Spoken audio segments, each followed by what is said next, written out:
रामायण की कहानी में कुंभकर्ण का चरित्र बेहद महत्वपूर्ण और रोचक है।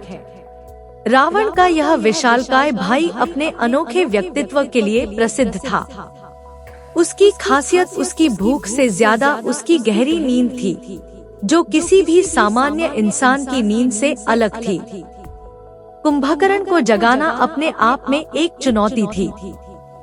हालांकि वह राक्षस कुल में जन्मा था, लेकिन उसकी बुद्धिमत्ता और साहस की चर्चा देवताओं तक भी होती थी। उसकी शक्ति और वीरता इतनी अधिक थी कि देवराज इंद्र भी उससे ईर्ष्या करते थे। कुंभकर्ण का जीवन उतना ही जटिल और दिलचस्प था जितना कि उसका व्यक्तित्व। वह हमेशा धर्म और कर्तव्य के बीच फंसा रहा। हालांकि वह रावण का प्रिय भाई था, लेकिन उसके मन में हमेशा सही और गलत का फर्क स्पष्ट था। जब रावण ने माता सीता का अपहरण किया, तब कुंभकर्ण ने उसे सलाह दी थी कि वह इस गलत कार्य से पीछे हटे, क्योंकि वह जानता था कि यह कार्य रावण के पतन का कारण बनेगा। लेकिन भाई के प्रति अपनी निष्ठा के कारण उसने रावण का साथ देना भी स्वीकार किया। कुंभकर्ण का जीवन एक अद्भुत घटना से और भी रोचक हो गया, जब उसने अपने भाइयों रावण और विभीषण के साथ ब्रह्मदेव की घोर तपस्या की। उनकी तपस्या इतनी कठिन और प्रभावशाली थी कि ब्रह्मा स्वयं प्रकट होकर उन्हें वरदान देने के लिए बाध्य हो गए।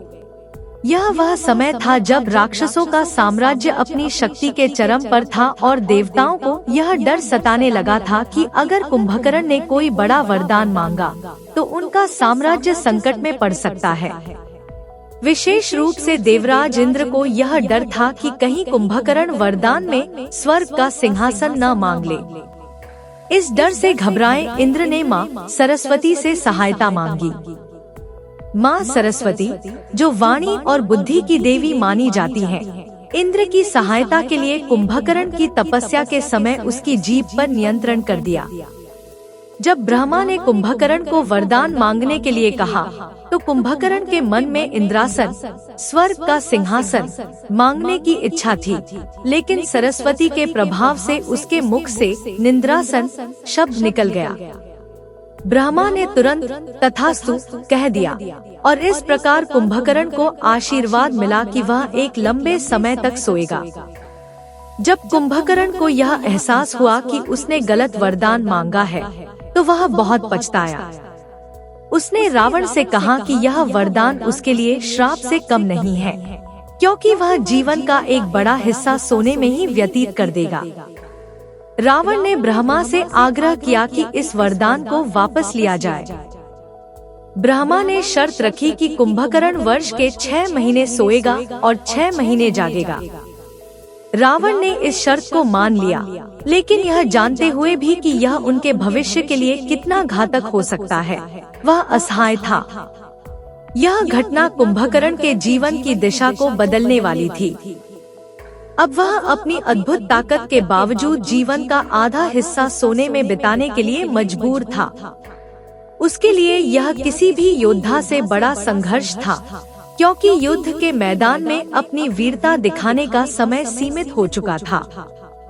जब राम और रावण के बीच युद्ध चल रहा था, तब कुंभकर्ण अपने लंबे निद्रा के समय में था। रावण को अच्छी तरह से पता था कि अगर उसे युद्ध में विजय पानी है, तो कुंभकर्ण को जगाना अनिवार्य है।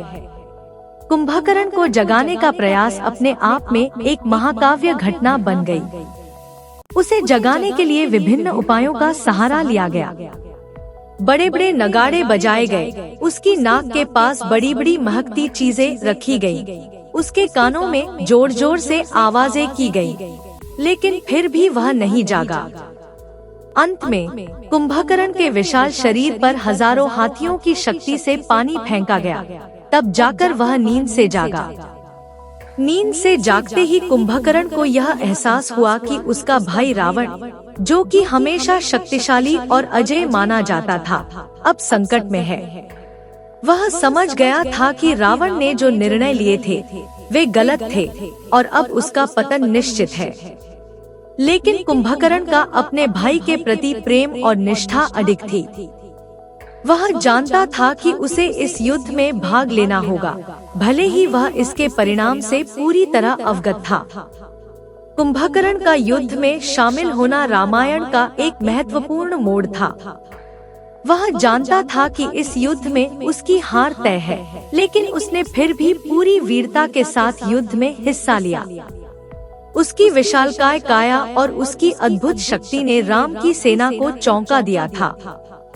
युद्ध भूमि में उसके कदम पड़ते ही धरती कांपने लगी। लेकिन कुंभकर्ण ने यह लड़ाई केवल रावण के प्रति अपनी निष्ठा और कर्तव्य की भावना से लड़ी, न कि अपनी व्यक्तिगत महत्वाकांक्षाओं के लिए। राम और कुंभकर्ण के बीच का युद्ध एक विशाल और अद्भुत संघर्ष था। कुंभकर्ण ने कई योद्धाओं को पराजित किया, लेकिन वह राम के धैर्य और रणनीति के सामने टिक नहीं सका। अंततः राम ने कुंभकर्ण का वध किया।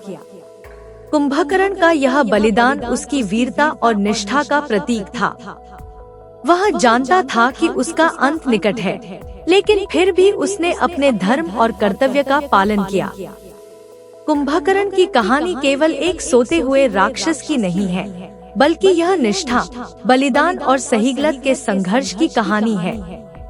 कुंभकर्ण, जो राक्षस कुल में जन्म लेने के बावजूद धर्म और अधर्म के बीच का फर्क समझता था, ने अपने जीवन में सही और गलत के बीच कई बार संघर्ष किया।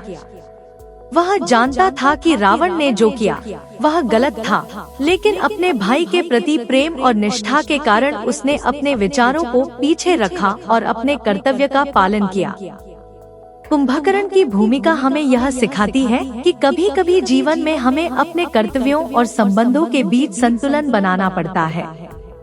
उसके बलिदान ने यह दिखाया कि शक्ति और बुद्धिमत्ता के साथ साथ निष्ठा और कर्तव्य का पालन भी जीवन का एक महत्वपूर्ण हिस्सा है।